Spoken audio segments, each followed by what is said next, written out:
Merci de votre fidélité à notre antenne et bienvenue dans votre émission Émergence qui a le plaisir d'aujourd'hui d'avoir deux, voire trois invités en plateau pour passer au peigne fin sujet qui retient notre attention, l'insertion professionnelle des personnes handicapées après la Covid-19 au Togo. La situation, qu'est-ce qu'il en est concrètement?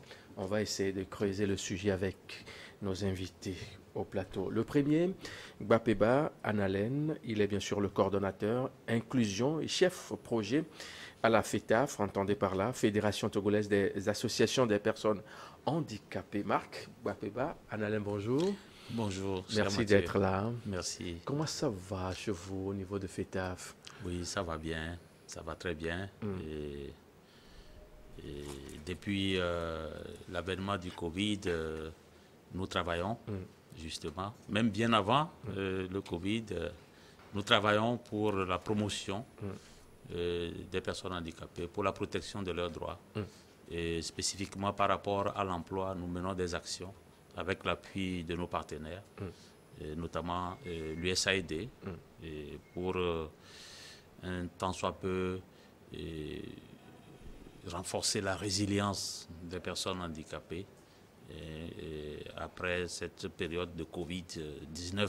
Et vous savez très bien les impacts que cette situation a eu sur la population de façon générale et en particulier sur les personnes handicapées.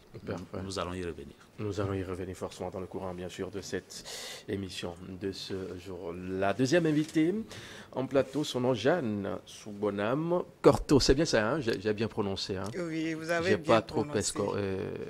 Non, pas du tout. C'est bien prononcé.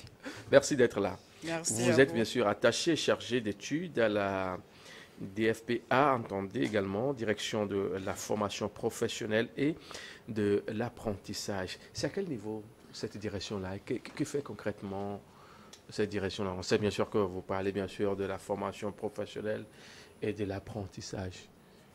Oui, cette direction est une direction du ministère de l'enseignement technique. Oui.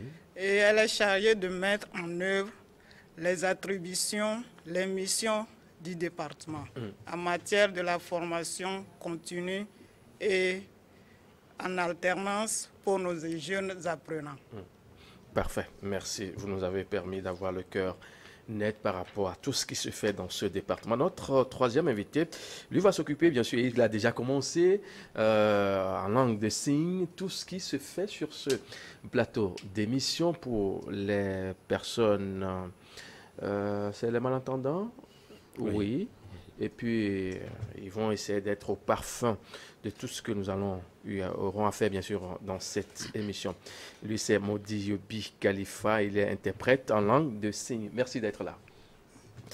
Alors, Marc, oui, on va rentrer dans le vif du sujet. Absolument. Vous parlez, bien sûr, de ce projet, l'insertion professionnelle des personnes handicapées après Covid-19 au Togo d'abord. Pourquoi le projet d'atténuation, bien sûr, de l'impact économique du Covid sur les jeunes handicapés au Togo?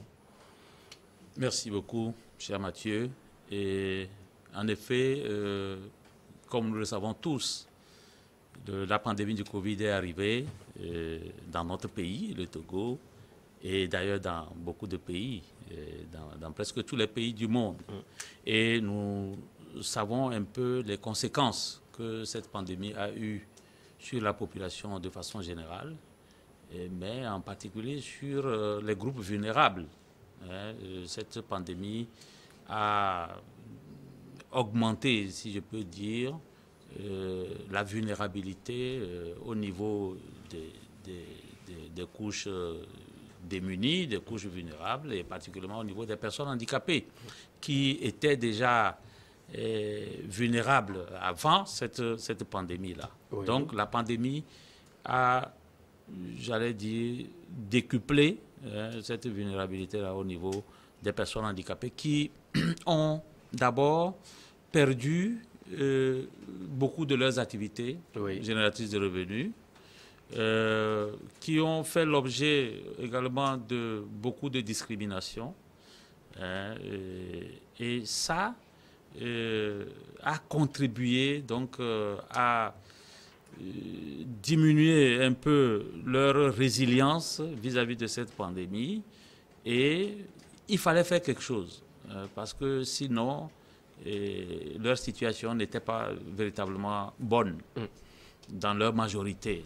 Et donc il fallait faire quelque chose et la FETAF a réfléchi, qu'est-ce qu'il faut faire. Heureusement, le peuple américain, à travers son agence USAID, nous a écoutés favorablement à travers un projet que nous avons réalisé. Mais il faut dire que avant ce projet, la FETAF avait mené une étude, a fait mener une étude juste après le Covid pour voir un peu l'impact que cette pandémie a eu sur les personnes handicapées. Donc les résultats de cette étude également nous ont permis vraiment de peaufiner nos réflexions et d'élaborer ce projet-là et de le mettre en œuvre. Parfait. Et vous avez eu à toucher certains points clés à travers votre explication tout à l'heure. Vous voudrez bien sûr revenir sur les facteurs clés qui définissent bien sûr la portée essentielle bien sûr de ce projet-là que vous avez mis en branle depuis quelque temps. Tout à fait. Alors les facteurs clés, d'abord la pandémie du Covid, c'est un problème de santé publique. Ah oui. Et donc, on a été tous témoins. Hein? Exactement. Nous nous rappelons tous, quand cette pandémie est arrivée, c'était d'abord un problème de santé publique, mais qui a eu des conséquences socio-professionnelles. Voyez-vous, beaucoup avaient perdu leurs activités, parce que tout le monde était terré chez lui, les gens n'allaient plus, ne vaquaient plus à leurs activités comme cela se faisait. Et au niveau des personnes handicapées, vous savez que majoritairement les personnes handicapées évoluent dans les petits métiers, dans l'artisanat, dans le commerce, etc. Et donc, du coup, cette pandémie a eu un effet négatif sur leurs activités. D'abord, ces activités ne marchaient plus. Ensuite, la crise de la mévente. Les personnes handicapées n'arrivaient plus à écouler leurs produits, voyez-vous. Elles faisaient l'objet de discrimination, d'ailleurs, au cours de cette pandémie-là. Et tout ceci a fait que, véritablement, leur situation n'était pas bonne. Donc, il fallait faire quelque chose pour essayer d'atténuer. C'est d'ailleurs le nom du projet, atténuation des impacts économiques du Covid-19 sur les personnes handicapées, tout en mettant l'accent sur les jeunes et les femmes, parce que c'est les plus vulnérables, d'ailleurs, dans le lot des personnes handicapées, donc c'est les plus vulnérables. Donc c'est ça qui a en fait conduit la FETAF à faire cette réflexion et à tendre la main vers l'USAID, avec qui nous avons ensemble monté ce projet, pour que d'abord on puisse sensibiliser la population de façon générale sur l'insertion professionnelle des personnes handicapées, et ensuite qu'on puisse sensibiliser même les personnes handicapées sur la maladie elle-même, sur le Covid-19 lui-même. Quelles sont comment l'appelle-t-on, les mesures qu'elles doivent adopter pour éviter cette maladie, quelles sont les mesures qu'elles doivent adopter pour ne pas être contaminées, pour éviter les contaminations et pour continuer d'ailleurs à travailler en respectant les mesures barrières qui avaient été édictées à l'époque par le gouvernement. Le gouvernement, pour pouvoir bien sûr mieux contrecarrer cette maladie qui a fait tristement parler d'elle. Je voudrais m'intéresser un peu à la question autrement dite, bien sûr, avec Madame Jeanne Curto.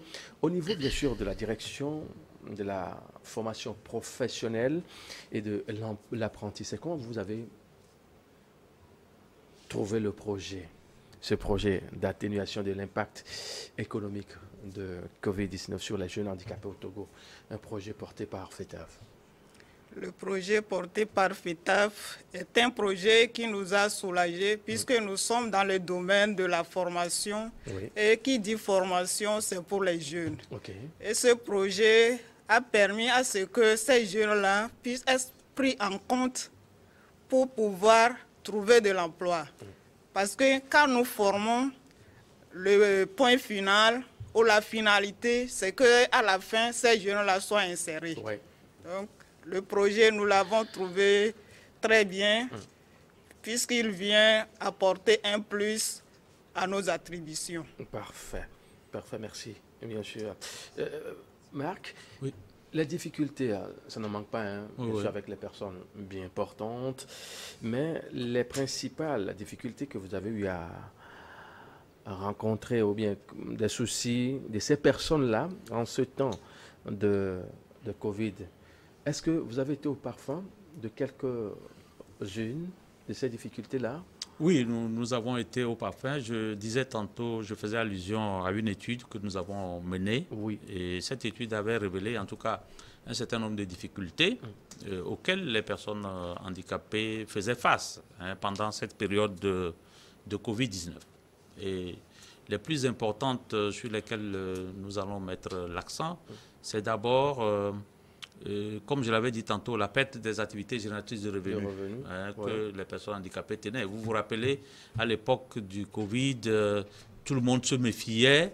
Ah oui. Est-ce que, en m'approchant de celui-ci ou de celle-là, est-ce que je ne risquais pas de me contaminer, etc. Et vous savez que les personnes handicapées dans notre société, déjà même avant la pandémie, étaient discriminées. Certains citoyens pensaient d'abord que le handicap même en lui-même était contagieux. Ah oui. Bon, maintenant, quand le Covid-19 vient s'ajouter, donc la stigmatisation était vraiment décuplée et on avait peur les uns des autres. Et donc, les personnes handicapées ont vécu cela dans leur majorité. Et l'autre chose sur laquelle il faut insister, c'est que pendant cette période, les personnes handicapées ont vécu des moments aussi de violence. Ah oui. Une violence psychologique, voyez-vous, et violence sexuelle même, pourquoi pas. Et vous voyez, la période de confinement avec tout le lot autour. Donc, les personnes handicapées ont été victimes d'un certain nombre de violences. D'abord, il y a les violences psychologiques, comme je l'ai dit. Et les personnes handicapées n'étaient pas véritablement bien accueillies dans les services sociaux de base. Voyez-vous, parce que c'était le moment où on mettait les gens en quarantaine. Bon, donc, les personnes handicapées qui devraient aller à l'hôpital, etc., n'étaient pas véritablement bien accueillies. Voyez-vous, donc ça a joué beaucoup sur leur psychologie également. C'est vrai, ça concernait tout le monde, mais au niveau des personnes handicapées, c'était encore plus fort. Voilà. Donc, il y a aussi, vous savez que les personnes handicapées, dans leur mobilité, ont souvent besoin de l'aide. Il faut le pousser sur un fauteuil roulant. Il faut, si c'est une personne handicapée physique qui doit aller avec un fauteuil roulant, et si c'est une personne handicapée visuelle qui doit également circuler. Il doit avoir la canne. Il faut avoir la canne. Ouais. Elle a besoin quand même de quelqu'un pour l'accompagner. Bon, alors que pendant la pandémie, on disait qu'il faut... la distanciation. La distanciation. Oh. Donc ça a posé beaucoup de problèmes. Et cela a contribué à isoler davantage les personnes handicapées. Et celles qui avaient déjà des activités génératrices de revenus, elles n'arrivaient plus à communiquer avec leur clientèle.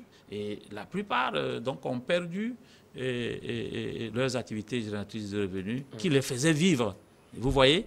Donc, cette situation vraiment n'était pas très bonne pour les personnes handicapées.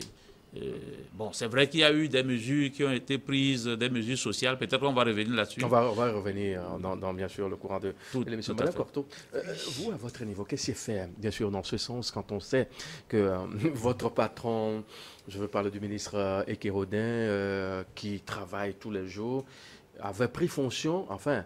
Le gouvernement a été publié, bien sûr, en ce temps-là où Covid-19 battait son plein. Il faut parier à tout en même temps pour que chacun à son niveau se retrouve vraiment dans cette convivialité pour pouvoir passer ce triste moment, bien sûr, de la pandémie Covid-19. Les personnes handicapées étaient en situation délicate et jusqu'à ce jour, vous avez eu à travailler, mais au lendemain, bien sûr, de ce Covid-19-là, il faut les accompagner à s'insérer. Qu'est-ce qui est fait concrètement? Concrètement, ce qui a été fait, c'est des mesures qui ont été prises pour pouvoir aider ces personnes vulnérables. Il y a eu des cache-nez, toutes les mesures prises pour la prévention de la maladie, cela a été mis à la disposition de toutes les couches sociales, de tous les apprenants, de façon inclusive. Donc, on n'a pas mis à l'écart les personnes handicapées. Les personnes handicapées. Voilà. Puisque le souci du ministère, c'est le bien-être de toute l'humanité. Donc, qui dit personne handicapée, dit aussi une personne. Parfait. Voilà. Marc, le projet d'atténuation concerne combien de régions? C'est tout le Togo ou bien des régions sélectionnées pour pouvoir faire passer l'information, les accompagner, pour pouvoir avoir le résultat qu'il faut? Forcément, vous attendez un résultat. Tout à fait. Avant de voir les zones d'intervention, permettez-moi de revenir sur une difficulté que les personnes handicapées ont eu. Oui, il y en a toujours, mais celle-là, je voulais revenir là-dessus. C'est l'accès à l'information et à la communication pendant cette période. Vous savez, nous avons les personnes handicapées sensorielles, les personnes handicapées malentendantes, les personnes handicapées visuelles, avaient également des difficultés à accéder à l'information. Donc ça également, c'est un élément qu'il faut souligner. Parce que généralement, dans les périodes d'urgence humanitaire, les personnes handicapées doivent véritablement être assistées. Et quand on parle de personnes handicapées, il y a plusieurs catégories de handicap qui ont leur spécificité à elles. Et donc, il faudrait effectivement faire en sorte que l'information puisse circuler et que ces personnes-là puissent respecter les mesures et se mettre à l'abri pour éviter les contaminations, etc., etc. Bon, ça peut être également une difficulté importante que nous avons vue. Alors, revenant à la région, aux régions concernées. Le projet a ciblé 3 régions. 3 régions et principalement 3 villes, c'est-à-dire la région des Plateaux, chef-lieu Atakwame, la région de la Kara, chef-lieu Kara, et la région des Savanes, chef-lieu d'Apaon. Donc voilà les 3 villes que le projet a ciblées. Donc la centrale et puis la maritime n'est pas concernée? Non, la centrale et la maritime, pour cette phase, ne sont pas concernées. Voilà, tout à fait. OK.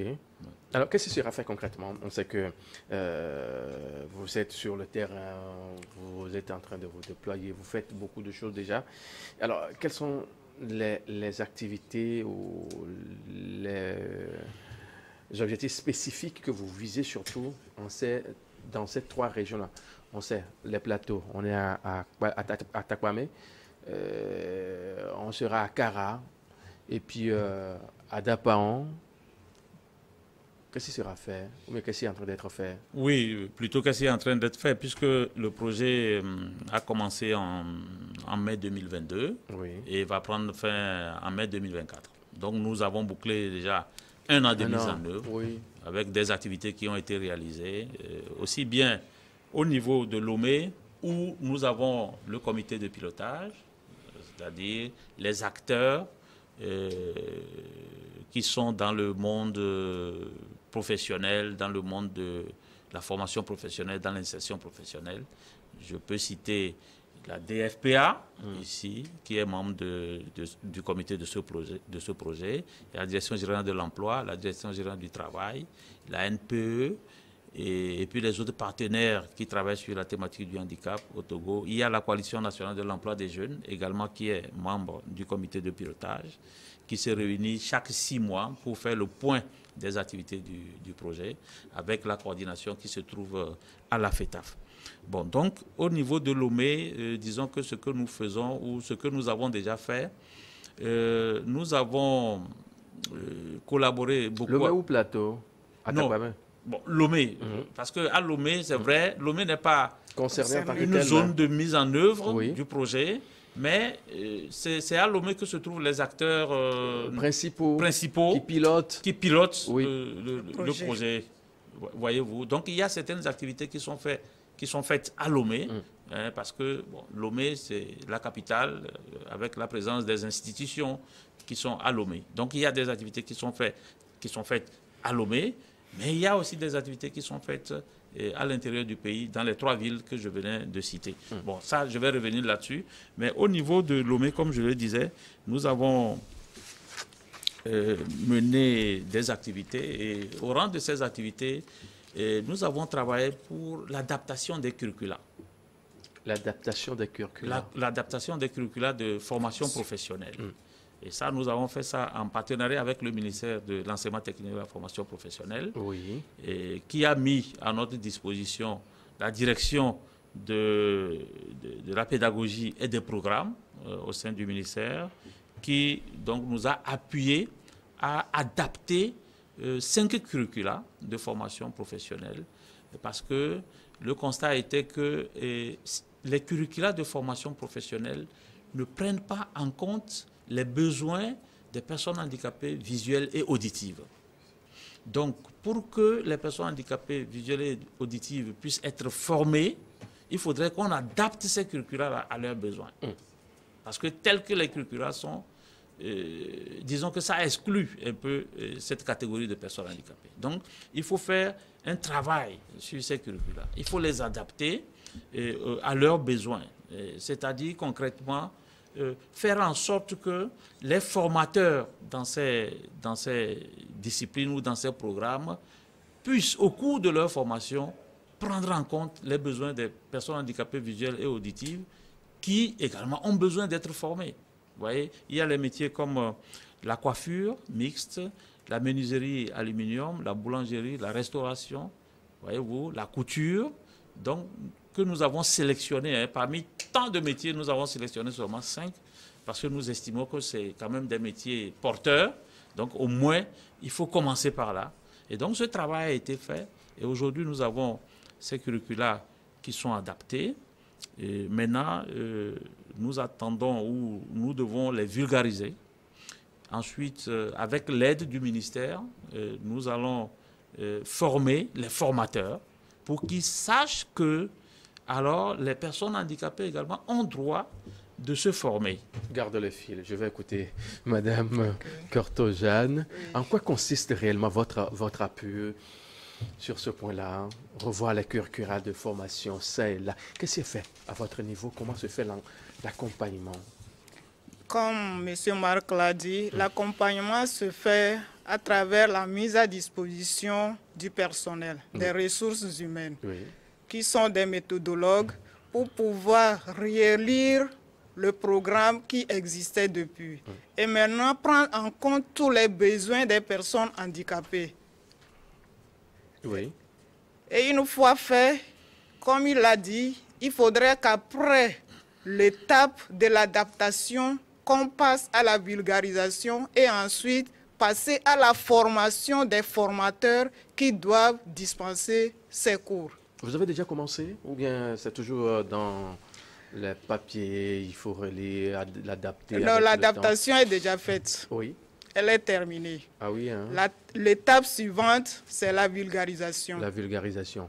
Et ça va démarrer quand? On attend quoi? Marc, Anna-Hélène, vous êtes la personne la mieux indiquée à me répondre bien sûr à cette question, surtout quand on sait que vous êtes coordonnateur inclusion et chef projet bien sûr au niveau de la FETAF, et vous l'avez dit, c'est démarré depuis mai 2022, un an dépassé déjà, on aura encore un an à quelques mois, enfin, ça n'atteint plus un mois, un an, Tout à fait. qui arrive là.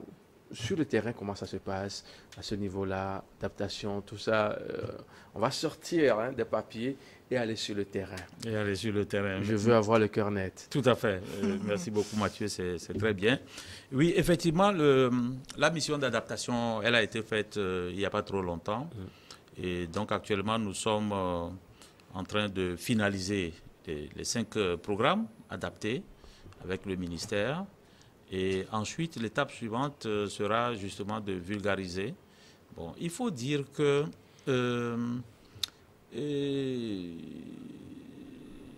la mission de formation professionnelle, c'est une mission régalienne de l'État, notamment du ministère de l'enseignement technique. La FETAF, en tant qu'organisation de la société civile qui, disons, travaille aux côtés de l'État, a pour mission également de rappeler cela aux acteurs étatiques et même de la société civile, que c'est important de prendre en compte les besoins des personnes handicapées dans la formation professionnelle. Donc c'est ce travail que nous avons fait. Et nous avons atteint ce niveau-là où les programmes sont adaptés. Le projet, il n'a que 2 ans. Et bientôt d'ailleurs, il va finir en 2024. Il est fini. Mais nous aurons déjà mis les jalons sur lesquels nous devons continuer. Parce que c'est aussi un travail de plaidoyer que nous devons faire. Heureusement, nous avons fait tout ça avec le ministère. Nous ne l'avons pas fait seul. Nous l'avons fait avec le ministère. Et c'est les experts du ministère d'ailleurs qui ont été associés à ce travail. Et aujourd'hui, ce travail-là a un résultat, je peux dire un résultat intermédiaire. Parce que le vrai résultat n'est pas qu'on ait des curricula adaptés et qui soient cachés quelque part. Le vrai résultat que nous attendons, c'est qu'une fois adaptés, que ces curricula-là soient effectivement utilisés pour profiter à toutes les personnes handicapées qui veulent se former. Et ce que je voulais souligner aussi par rapport à cette activité d'adaptation, c'est que lorsqu'on va adapter ces curricula, lorsqu'on va les vulgariser, on va former les formateurs, ce ne serait plus seulement pour Dapaon, Kara et puis Atakpabé, mais ce serait pour tout le pays. Oui. Ce serait pour tout le pays. Parce que là, ça va couvrir l'entièreté de notre pays. C'est là où c'est intéressant.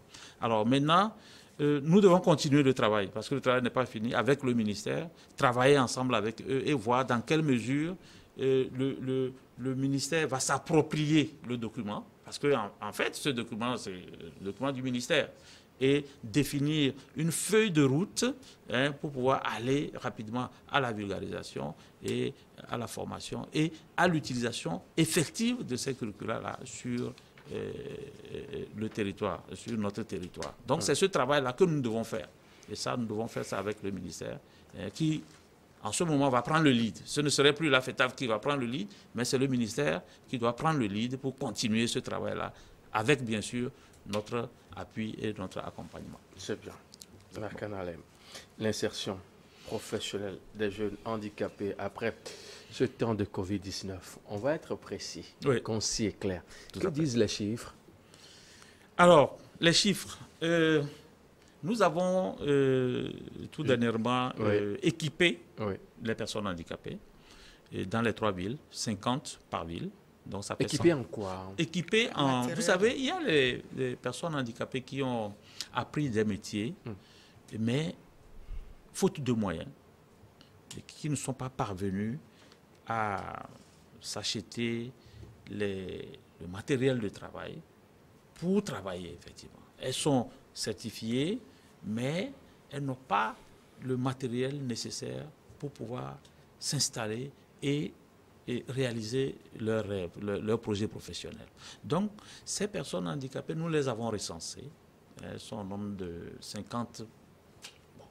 Le projet ne peut pas prendre toutes les personnes handicapées. Vous savez, un projet, c'est une limite temporelle et une limite budgétaire. Bon, donc, mais le projet a ciblé quand même 50 dans chaque ville. Et nous avons acquis des équipements que nous avons distribués à ces personnes handicapées.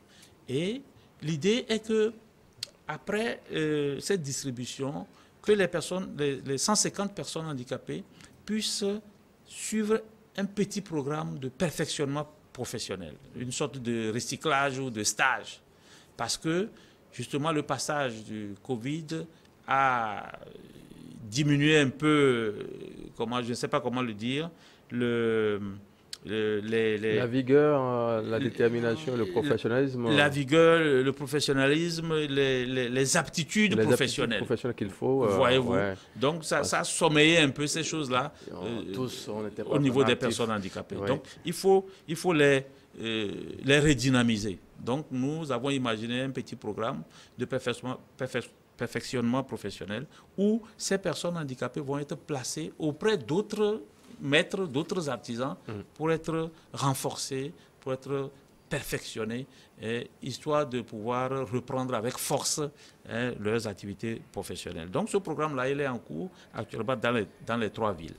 L'autre chose est que nous avons recensé déjà un certain nombre de 50 personnes handicapées, donc 16 à Takwame, 16 à Kara et 17 à Dapaon, qui ont déjà des micro-entreprises. Donc, on les a renforcés dans la gestion, comment gérer leurs micro-entreprises pour que ces micro-entreprises soient le plus rentables possible. Donc, nous avons fait cette formation.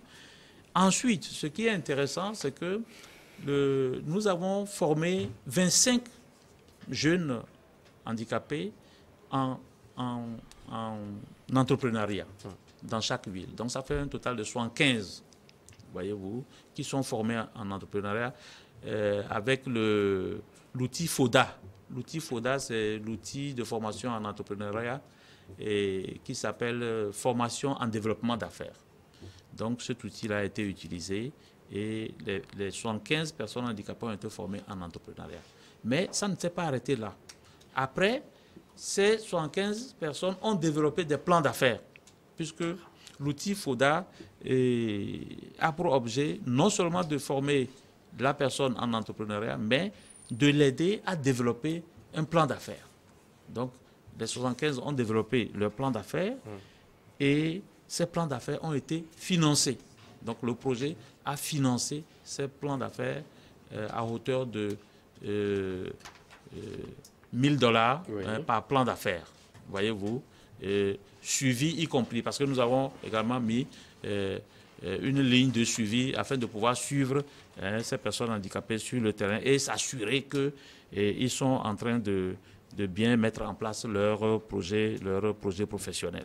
Donc voilà ce qui a été fait. L'autre chose sur laquelle je voulais revenir, c'est que à travers ce projet, nous avons imaginé un concept que nous appelons labellisation des entreprises privées. Ça veut dire quoi?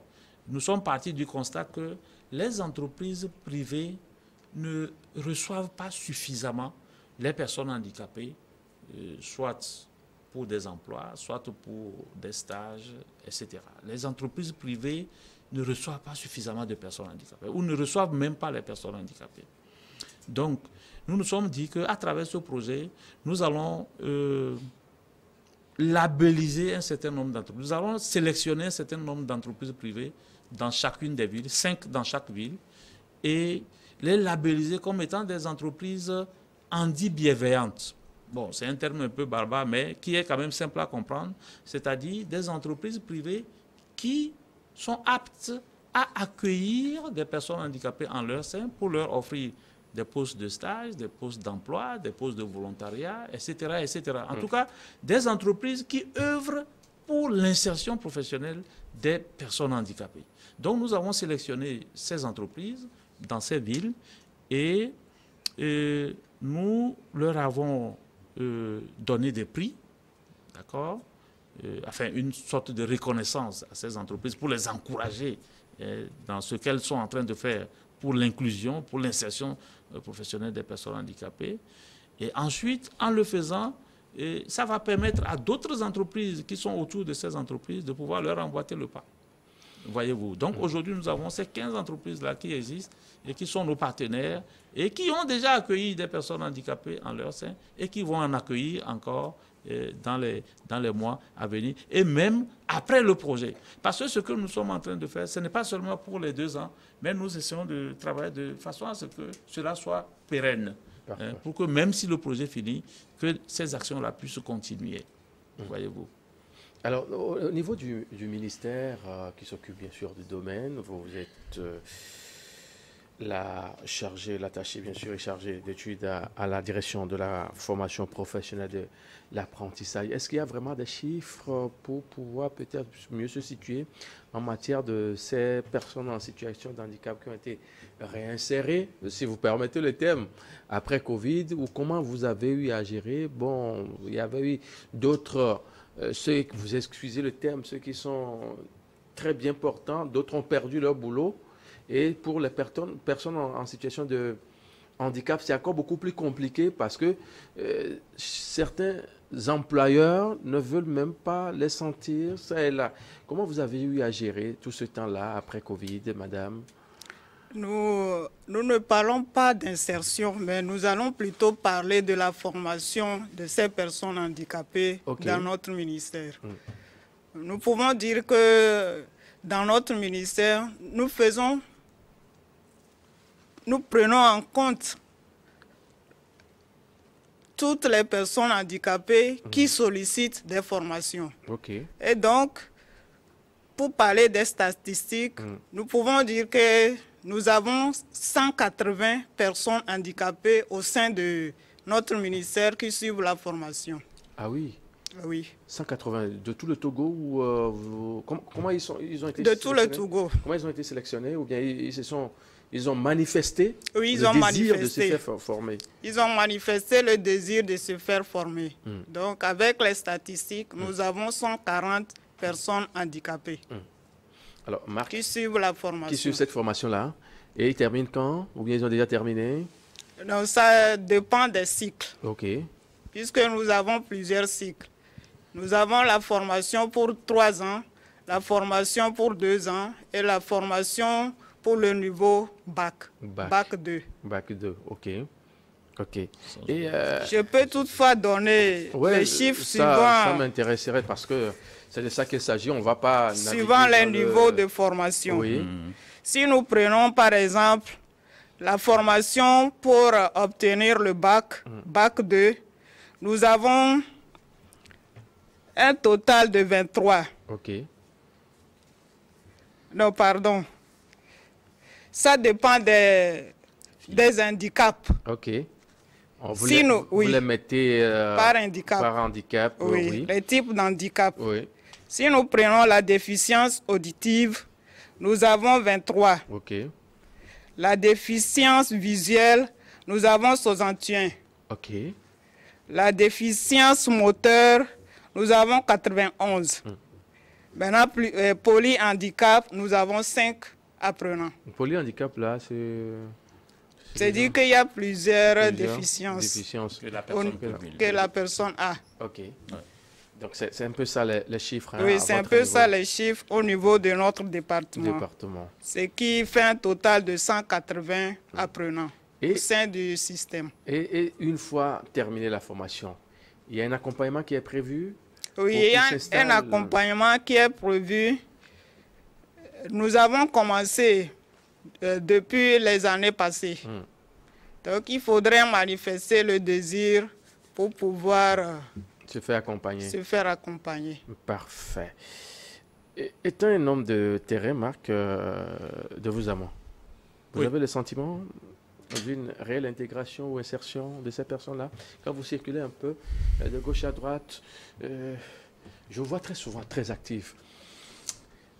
Et il m'arrive de me poser cette question-là. J'ai vu certaines personnes en situation de handicap. C'était lors de la foire Mon Beau Village. C'est bien ça, au niveau du palais des congrès de Lomé. Waouh, il y a des créations pas possibles. Je me dis, mais ces gens-là, ils ont quoi de particulier plus que nous? Tout à fait. Tout à fait. Si vous circulez et vous voyez tout ça là, est-ce qu'il y a une réelle insertion ou intégration ou c'est encore à refaire?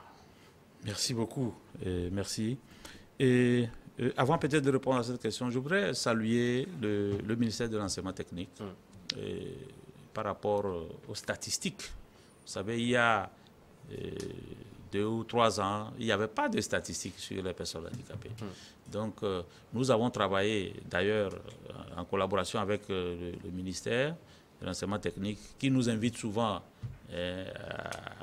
à ces activités, notamment la direction, c'est la DSRP qui s'occupe des statistiques. Oui. Donc nous avons travaillé, nous avons fait un plaidoyer justement pour que les statistiques sur les personnes handicapées puissent sortir. Parce que si on n'a pas les statistiques, on ne peut pas savoir jusqu'à quelle portée les personnes handicapées sont prises en compte.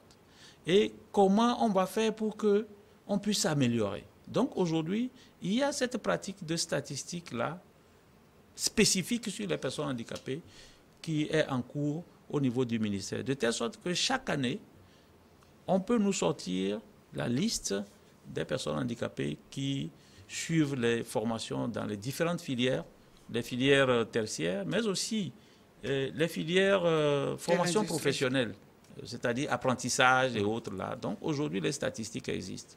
Et ça, c'est quelque chose de bien. Maintenant, il faudrait qu'on aille un peu plus loin. Les statistiques, on forme les personnes handicapées, vous l'avez dit, on les forme, mais il faudrait qu'on s'assure que à la fin de cette formation, elles sont effectivement insérées. C'est ça le vrai problème. Parce qu'il ne suffit pas d'être formé, mais il faudrait qu'après la formation, que des mécanismes soient mis en place pour assurer une réelle insertion de ces personnes. Vous avez dit tantôt que vous avez participé un peu à la fois à Mon Beau Village, et vous avez vu les potentialités des personnes handicapées dans l'artisanat, dans beaucoup de domaines. Les personnes handicapées, elles ont des choses à faire valoir. Mais ce qui leur manque, c'est l'accompagnement. Il leur faut de l'accompagnement financier, l'accompagnement technique aussi. Pas que financier, mais technique. Les formations, les perfectionnements, un peu comme nous sommes en train de le faire au niveau du projet. Donc, il faudrait qu'on perfectionne ces personnes handicapées et qu'elles puissent effectivement produire. Vous savez, aujourd'hui, l'artisanat, c'est un secteur qui est en vogue. D'ailleurs, le gouvernement œuvre pour que l'artisanat, effectivement, aille plus loin que ça. Parce que là-bas, on produit des choses qu'on peut vendre au niveau national ou qu'on peut vendre même au niveau international. Voyez-vous. Donc, ça, il faudrait renforcer suffisamment les capacités, quand je le dis, au niveau professionnel, mais aussi il faut des appuis financiers pour que le lot des personnes handicapées qui sortent de cette formation-là ne reste plus à la maison. Parce qu'il y a beaucoup qui restent à la maison. Allez vers madame. Voilà. Il y a beaucoup qui restent à la maison. Madame Corto et son chef, le ministre Eke Odin. Tout à fait. Ils sont chaque jour au front, je les vois. Ils font quand même du bon boulot, hein? Oui. Allez vers eux. Oui. Ils auront des financements, ils vont vous appuyer. Tout à fait. Ils vont vous appuyer. C'est d'ailleurs ce que nous S'ils n'en ont pas, ils vont demander au premier patron. Exactement. Donc c'est cela. C'est d'ailleurs ce que nous faisons. Et comme nous l'avons dit, sur le travail de curricula, nous collaborons avec le ministère. Nous avons collaboré avec le ministère pour aller vers les curricula. Maintenant, il faut aller plus loin, comme on l'a dit, sur comment appelle-t-on, l'appui pour que les personnes handicapées puissent effectivement montrer de quoi elles sont capables. On a besoin vraiment du financement, venant des partenaires, mais venant aussi de l'État. Voyez-vous. Merci bien. Avant de se séparer, parce que c'est pratiquement la fin de l'émission, avant de prendre vos mots de fin, on va regarder cet élément-là en 1 minute au plus, et puis on revient en plateau pour clôturer cette émission de ce jour qui a bien sûr porté sur l'insertion professionnelle des personnes handicapées après le Covid-19. La situation, qu'est-ce qu'il en est concrètement? Avec l'aide de la partie technique, on suit la vidéo là et on revient juste après. Ah mon frère, vous voyez que la pandémie de la Covid-19 a eu d'impact sur nos économies? Mon frère, je ne te dis pas. C'est très difficile pour moi. J'ai dû fermer mon atelier. Ah, que c'est triste. nos activités artisanales ont eu un coût. Bonne nouvelle pour nous, mes amis. La FETAF, en partenariat avec l'USAID, met en œuvre le projet d'atténuation de l'impact économique du Covid-19 sur les jeunes handicapés au Togo. Grâce à ce projet, les personnes handicapées seront autonomisées dans les villes de Daparon, Kara et Atakpamé. Contribuons efficacement à la réussite du projet dans les 3 villes en suivant les formations et en bénéficiant des divers appuis pour notre autonomisation et notre épanouissement. Ensemble, Œuvrons à la relance des activités économiques des jeunes handicapés au Togo. L'USAID, partenaire pour la paix et la prospérité en Afrique de l'Ouest. Nous disons merci bien sûr à la partie technique pour ce élément-là.